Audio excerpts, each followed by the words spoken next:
الله الرحمن الرحيم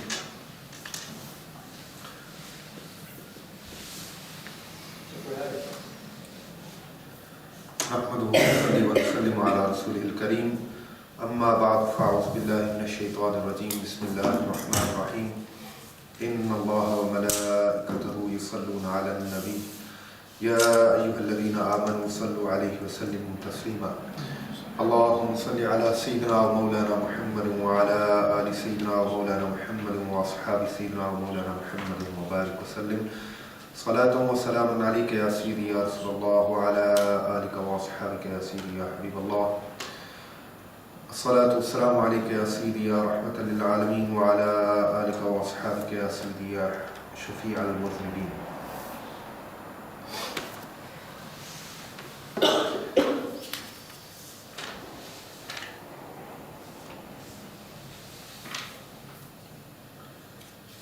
Inshallah, we're going to continue with where we left off. There's two things that we'll mainly try to focus on in today's lecture, and inshallah that will be the conclusion of this series 3. And from there onward we will be moving on to the sort of adult life of the Prophet ﷺ, his marriage to Sayyidah Khadija radiallahu ta'ala anha, and so on. Today's lecture we're continuing with the youth of the Prophet ﷺ, and we are now sort of away from the childhood and more into the youth and early adulthood of the life of the Prophet ﷺ. And two events, one is Harb Fijar and the other one is Hilf al-Fudul.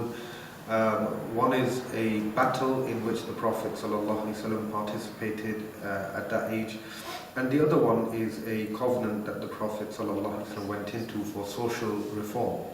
And so that these are social activities of the Prophet ﷺ, also activities with regards to social reform and reforming the society that the Prophet ﷺ was living in at the time. And so, in a time of ignorance, the Arabs, as well as their sort of beliefs becoming distorted and them becoming wayward in terms of their beliefs, they were involved in other issues and such as prejudice and arrogance in terms of they had a great deal of arrogance and pride in their lineage and the fact that they were Arabs, and in terms of within even the Arabs, within the certain groups and certain tribes, they had this issue of arrogance and pride, and which they wouldn't let that become dented in any capacity whatsoever. And so they'd end up fighting over petty little matters, and they would end up in a great deal of bloodshed.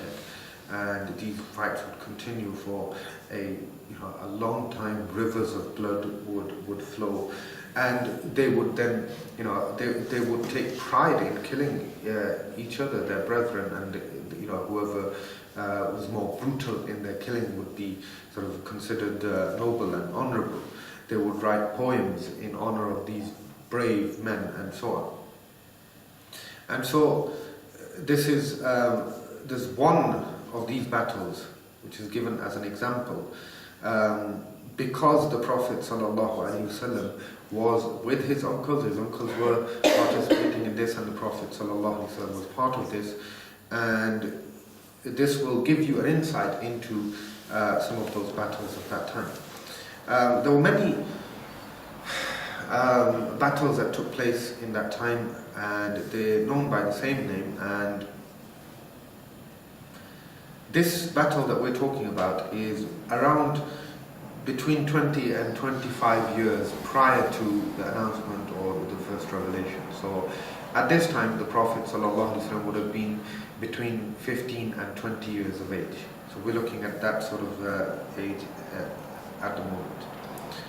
One of the tribes, or one of the two warring parties in this battle, was the Quraysh and Banu Kinana, and the other party was Banu Hawazin.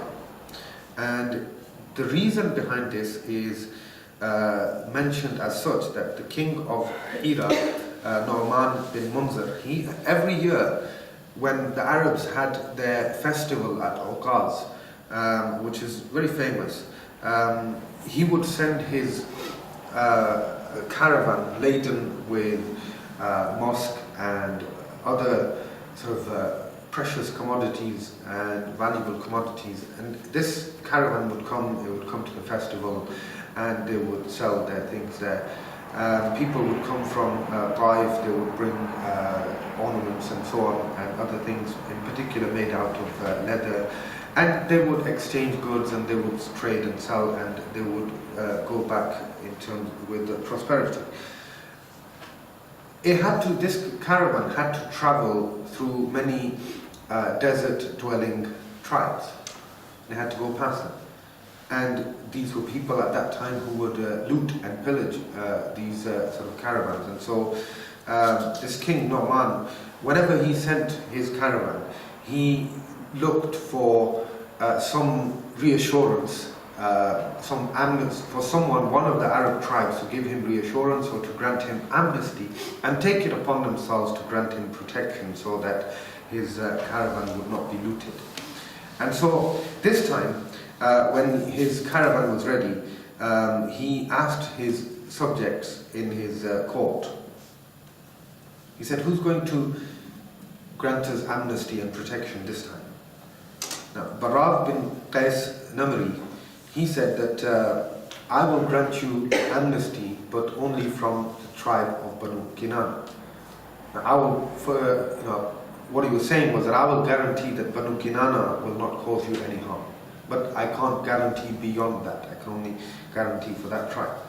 So Nu'man said, I need somebody who's going to give me guarantee from all Arab tribes, any tribes that come along the route, who will be able to guarantee security from all of them. And so there was one of the leaders of Banu Hawazin at the time, named Urwa. He was sat in the court of the king at the time. And he said very arrogantly, he said, you want this, do you want this dog to grant you amnesty? This is how he referred to the other person. And so this is how he referred to Baraz. He basically swore at him. And in a very derogatory manner he said, is this dog going to give you amnesty? I will give you amnesty from all, I will grant you, guarantee you security from all the tribes. And Baraz then, obviously he was angered by this as well. This was a huge insult. So he said to him that, are you going to grant him security from Banu Kinana as well? And he said, yes, I will grant him security from all tribes. And so Nu'man gave responsibility of this caravan to Urwa, and he set off with it. Baraz set off behind him as well, and he followed him. Urwa, on the other hand, felt that he had he wasn't in danger from anyone, because he was going through his own locality basically, and his own people, and no one dare look at him, even in an unsavory, unworthy manner. And when he crossed a settlement of Banu Tamim, he drank at night, and one of the singing girls came. She sort of entertained him, and he got up and he laid down on his bedding. When Baraz saw that he was now absolutely alone, he went inside and he saw that he was in a drunken stupor. Urwa, however, he realized, even in this state, he realized his danger, and he began to beg and plead for mercy. And he said, I've made a mistake, forgive me. But he said no. He said, now you must pay for the insult that you hurled in my direction. And he took his sword and removed his head with just one blow of the sword. And all the while he was chanting, chanting a few words, which in Arabic are known as rajas, which are chanted at such sort of occasions of battle and so on, just to warm the blood of the soldiers and warriors. Now, Urwa, in whose protection this caravan was going, when he was dead, Baraz, realizing that this caravan was now without a leader, he took control. To catch him, there were two people, Musab bin Malik al-Ghatfani and Asad Ghanam. They came after him and they arrived at Khaybar. The first person they saw was Baraz himself. He asked them, he said, "Who are you?" They said, one of them said, "I am from Ghatfan," and the other one said, "I am from Banu Ghanam." And Baraz realized that Ghatfan and Ghanam, these two tribes, these people being here, was surprising. And so he asked them, he said, they asked, "Who are you?" And he said, "I'm just someone local, I'm from Khaybar." They asked him, he said, "Do you know where Baraz is?" Now, they didn't know they were talking to him. They said, "Do you know where he is? Do you know of him?" And he said, "He did come to us, as if someone was after him, and everybody sort of pushed him away and kicked him out. And so he left from here humiliated, and no one has given him amnesty, no one's given him protection here. No one's opened his door to him." They said, "Well, where is he now?" And so he said that, "If I take him to you, are you going to be able to, do you have the strength and courage to face him if I take you to him?" And they said, "Of course we have."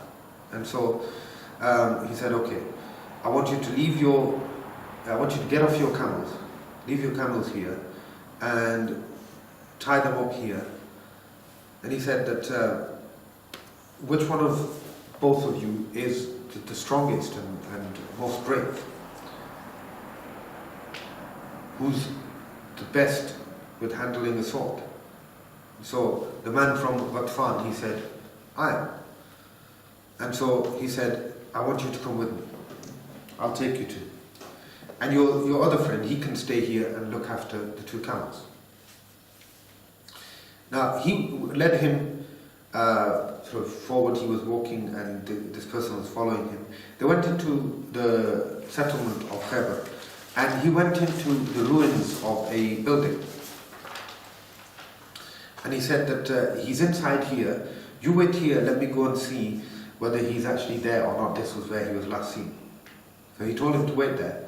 As he went in, he came back out and he said that he's hiding behind a wall inside. And he's sleeping there. When you go inside, that room is going to be on your right hand side. Is your sword very sharp? Is your blade sharpened? And he said, "Yes." So he said, "Here, bring it to me. Let me check it for you." And you can imagine what was going to happen then. He didn't know that this was the man that he was looking for. He handed over his sword to him, and he hurled his sword in the air and removed his head from his body, and he got rid of him. He took the same sword and he went inside and he hung it inside this fortress or the ruins of this building. And he went back to the other person from Banu Ghanam. When he went back alone, this person was a little alarmed. He said, where's my companion, where's my friend? And he said, "I've never met anyone more, I've never seen anyone behave in a more shameful manner. He's just so, he started trembling as soon as he got there. He's so weak, and he's just stopped dead. He's froze, he can't do anything. He's not very brave at all." And so when he heard, they said, "Okay, I will go and deal with them. But then he stopped for a moment. He said, what about our camels? And so Baraz said to him, he said, if you leave your camels there, I will guarantee you that no one will take your camels. I guarantee that. And so he said, come with me. He took him with him, and so when they arrived there, Baraz let him go ahead, and the same sword that he'd hung inside behind the door, he took a hold of it and he killed him as well. And so now he'd killed 3 people. Originally Urwa, then the 2 people who'd come after him, he'd killed all 3 of them. The Quraysh found out about this when they went to the festival at Uqaz, and they were sitting in their tents, and they were sort of enjoying themselves. And Uqaz is the name of a place which is about 10 miles from Taif. On the 1st of Dhul-Qa'dah, they would have a huge festival here, and there was a huge market, and people would bring their goods from all over the place, and they would trade and sell them here. They would have poets coming here, reciting their poetry, and whatever was deemed to be the best poem of that year would be taken and it would be hung inside the wall of the Kaaba for everyone to read for the remaining year. And when the Quraysh heard about this, they got together and they consulted each other. They arranged a consultation. And Banu Qais, when they heard that Baraz had killed their leader Urwa, they began to prepare for battle in the lead of Abu Bara bin Malik, one of their leaders. In the meantime, the Quraysh had gone back into the confines of the boundaries of the Haram. And the Banu Qais, they announced in a loud voice, they said, O Quraysh, we take an oath with God that we will not let Urwa's blood go in vain. And we're going to kill one of your leaders. And next year, in these days, we are going to compete with you. So they gave them 1 year's notice. Harb bin Umayyah, who was the leader of the Quraysh at the time, he said to his son, Abu Sufyan, who later accepted Islam, go and tell them that we will meet you at this place, same place, this time next year. So the following year, Banu Kinana and all of their sort of allies, they all came prepared to fight with Banu Hawazin. Abdullah bin Jad'an, he had paid for 100 archers to be provided for, with ample arrows, ample provisions, plenty of artillery and or firepower. Banu Hawazin, on the other hand, they'd come equally prepared, and they were equally adamant that they wanted revenge. The Quraysh and their allies, they were led by Harb bin Umayyah, and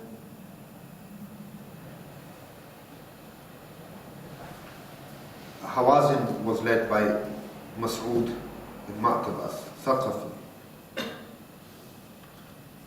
They both prepared, they lined up, and fighting broke out.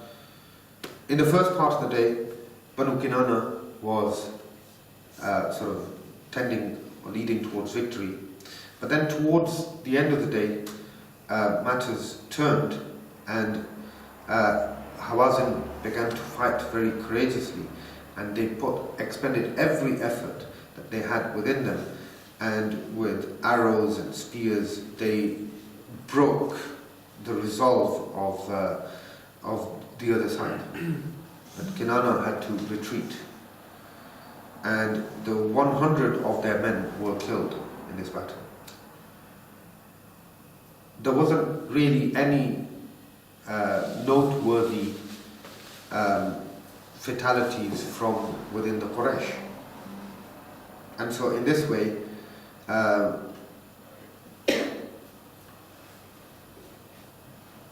Hawazin were given victory or declared victory over Kinana.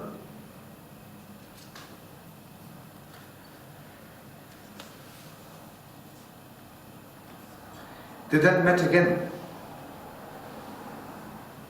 the following year, and in that year, on that day as well, it was Banu Hawazin who were victorious.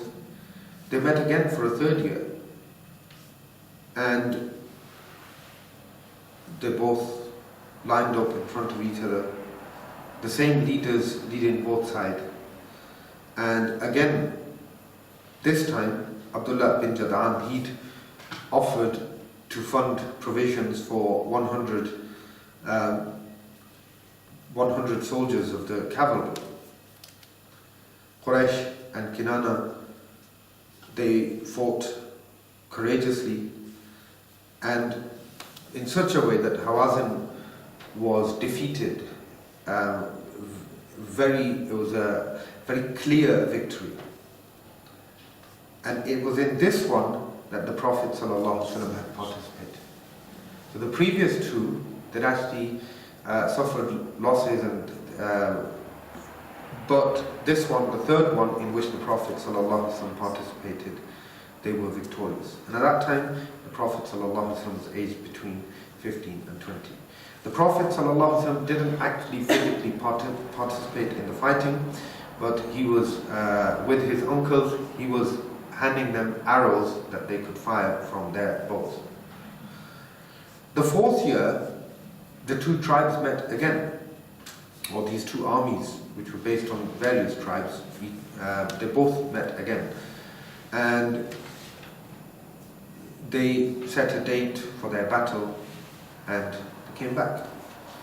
That same time, the time they set was that same time of the festival of Uqaz.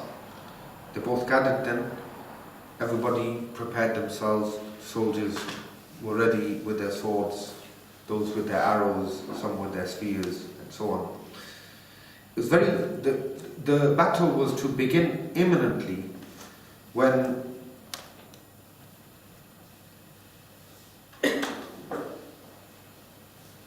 Utbah bin Rabi'ah, he got onto his camel and he shouted out aloud. He said, Ya ma'shara Mudar. He said, "O children of Mudar, tell me why you are shedding each other's blood. Why are you intent on killing each other?"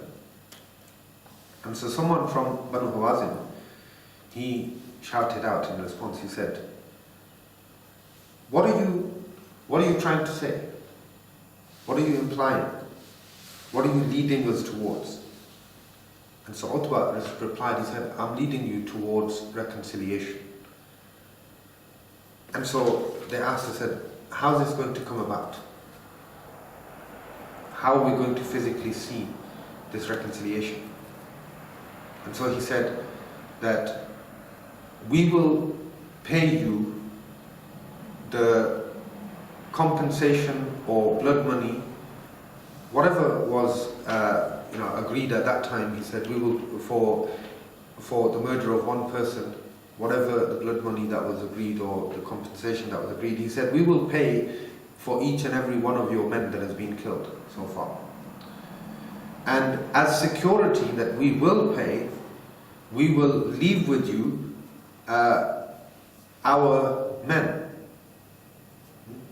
And we will forego any blood money from you. So we won't take anything for any of our men that you have. We'll pay you for all of your men. And as security for that payment, we will leave some people with you that you can keep in your, basically they will be your captives, and we will release them once we pay the money. And so He said, they then replied, he said, who's going to oversee this? Who's going to, who's the security behind this? Who's the guarantor? And he said, I am. I'm the guarantor. And so they said, who are you? And he said, I am Utbah, son of Rabi'ah. And so it was upon this that they both reconciled, and 40 people from the Quraysh were handed over as prisoners, and they would be held captive until all those payments were made. And amongst them there was also Hakim bin Hizam, who was a prominent personality, and inshallah as we go through the seerah you'll find out more about him.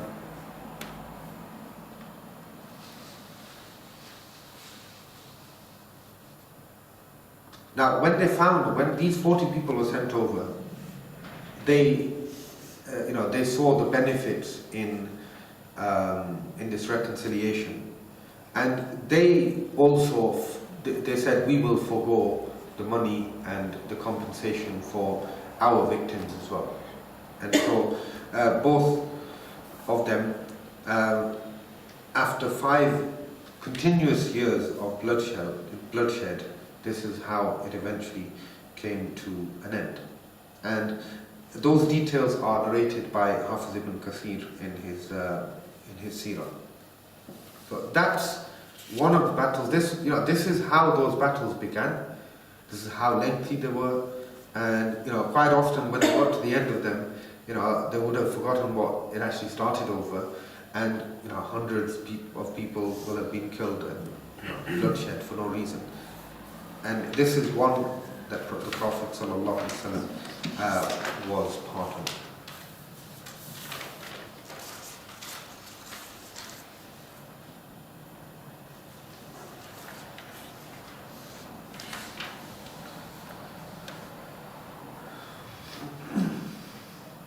And so one of the prominent things is that the Prophet ﷺ, although he went, he didn't actually physically participate. So one of the important things that he didn't physically participate in this battle.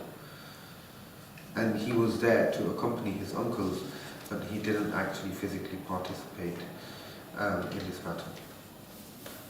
That brings us then to the next incident that I'd like to talk about, and inshallah we'll be concluding with this, and that is Hilful Fudul.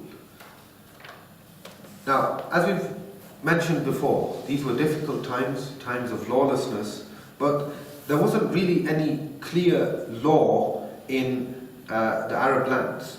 There weren't really any, there wasn't any courts, there wasn't any judges, there was no one that an oppressed individual could go to seek justice.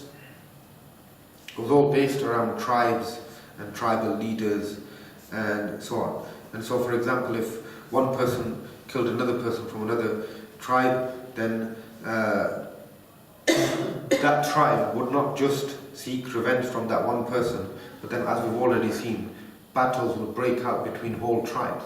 So if one person killed another from another tribe, that whole tribe would then seek revenge against the other's tribe, and ended up in massacre and bloodshed. And so, because of this, it was often the case that those who had stronger tribes, who had bigger tribes, more influential tribes, they were prone to committing injustices. And so they would be able, because they knew they'd be able to defend themselves, or that if it's a weaker tribe, they may choose not even to seek retribution.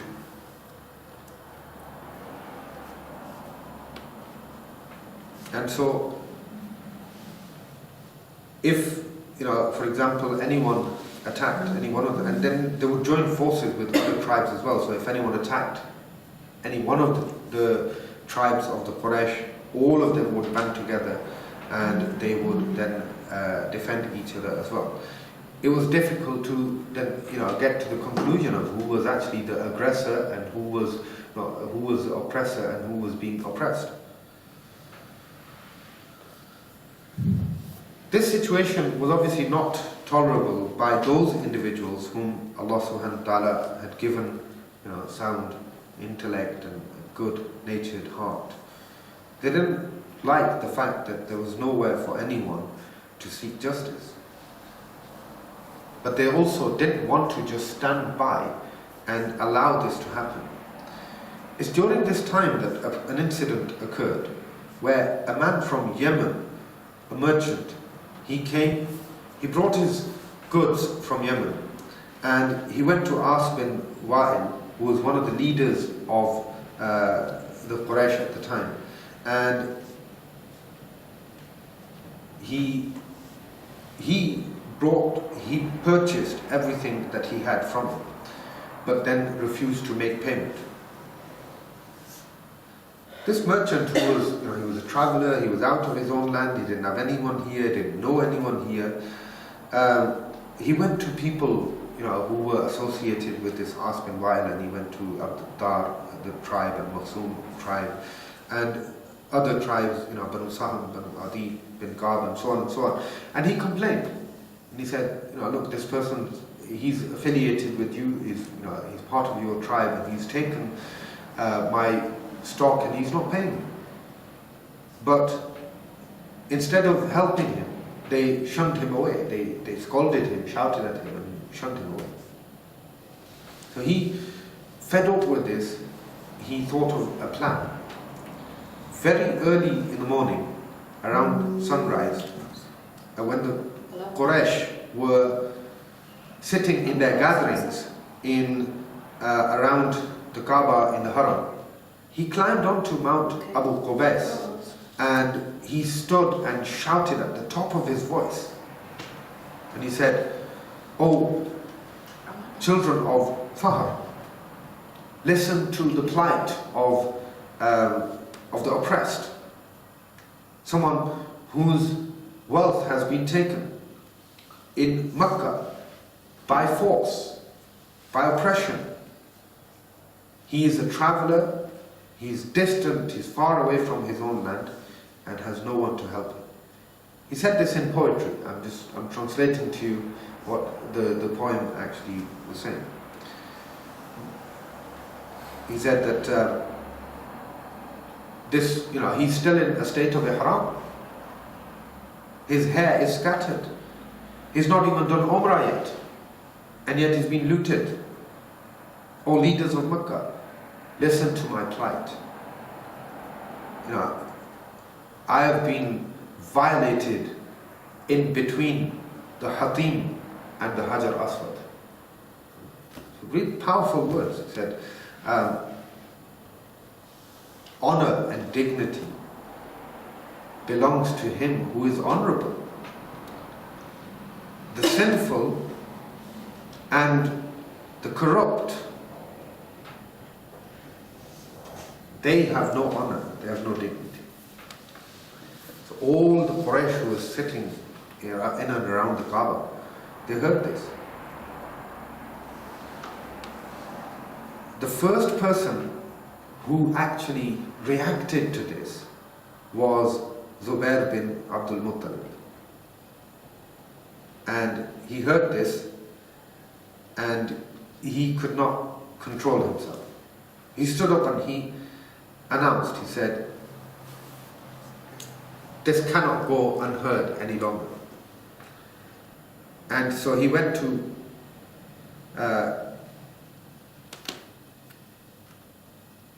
and he gathered in the home of Abdullah bin Jad'an, Banu Hashim, Banu Zohra, Banu Taym, which is Sayyidina Abu Bakr Siddiq radiallahu anhu's branch of the Quraysh tribe, and all of them gathered.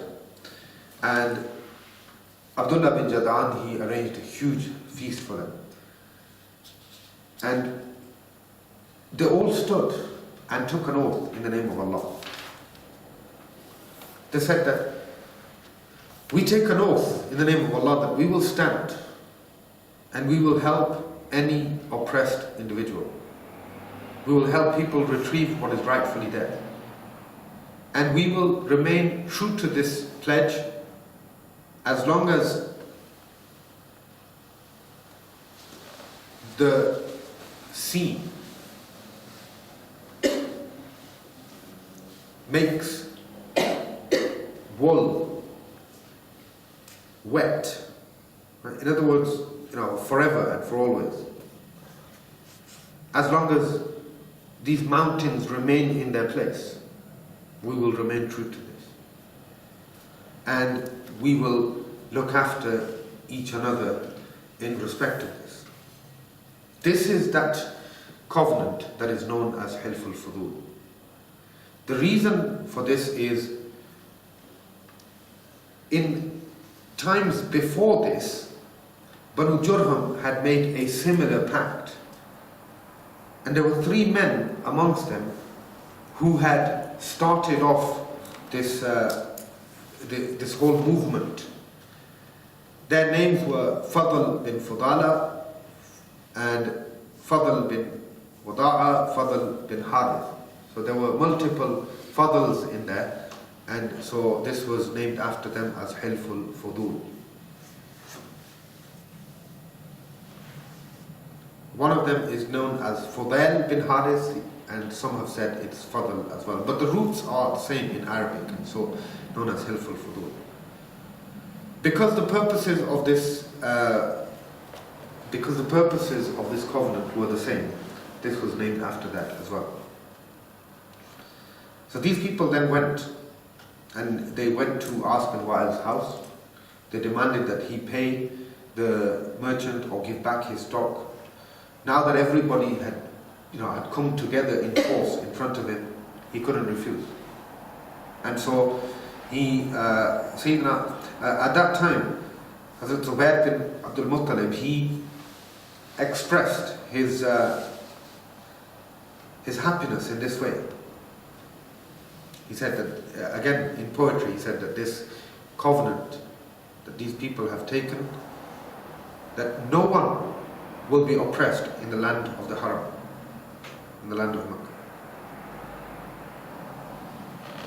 This is something that everybody in this pact has agreed to, that no one shall come here, no traveller, no one coming from distant lands will come here and will have to put up with this kind of cruelty and oppression.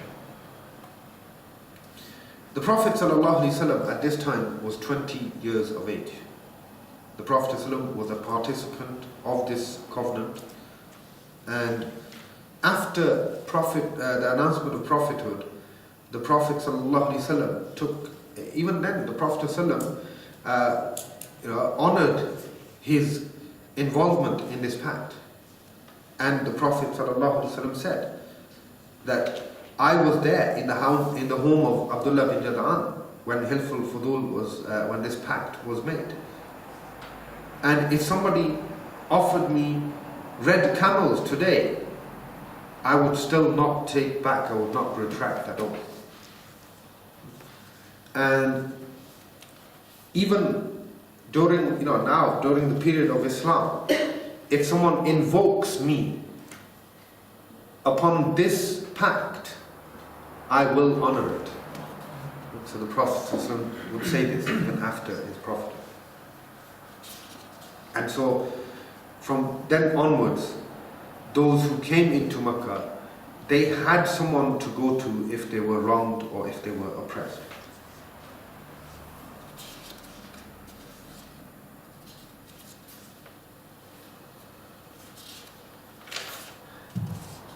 This is something that talks about the Prophet ﷺ's youth, his early adulthood. We see some of the activities of the Prophet ﷺ. This is something that is extremely important, especially in today's day and age. It does show us that in spite of the situation being difficult, in spite of sometimes feeling that we have no option, but it is a duty upon all of us to do what is within our power to rectify the vices and the wrongs within our community. This is an example for all of us, and we need to adopt whatever means lawfully we can of trying to rectify the wrongs within our societies, within our community. Often within communities, certain things people turn blind eyes to, because they are members of their community, they are people that they know. But this is something that shows us that anyone who's wronged, these people who are coming from out of town, they weren't related to the Arabs. They weren't, they weren't necessarily, they may have been idol worshippers or whatever at that time. But if they were wrong, they had somewhere to go. They had someone to help them. And this is something that rings true and is important today as well. Within our community, we have many vices that we can all help to eradicate, to alleviate our communities from. It's necessary and it's incumbent upon us that we do this. And in addition to this, also, it tells us, something important. And I think I have mentioned this in other gatherings, on other occasions as well, is that we have many, alhamdulillah, we have many graduates within our community now. There is a great deal of emphasis on education, and we have many doctors and solicitors and dentists, opticians, people in all walks of life, in all fields. The one thing we're still lacking is people to represent the true image of Islam and become true ambassadors of our communities within the political arena. And I think it's important. This was a social, you can think of this as an act of social reform. And living in a in a democratic land, the best way and perhaps the only way to bring about some reforms that are needed or wanted is by involving oneself in the political system. It is incumbent, it is necessary upon us now to actually become politically aware, to know, that it is important for us to involve ourselves in this political process, to know whom we are voting for, to actually vote based on policies rather than on faces and families. We need to develop ourselves. We need to have people there who are representing us, who are representing our views. And this is something that actually goes a long way in showing that this is part of the activities of the Prophet ﷺ, as he was growing older in Mecca. I hope that perhaps anybody or somebody who's listening, this may inspire them. I think we need some of our youth to come forward and take up these positions in political circles and actually work their way up the political ladder as well.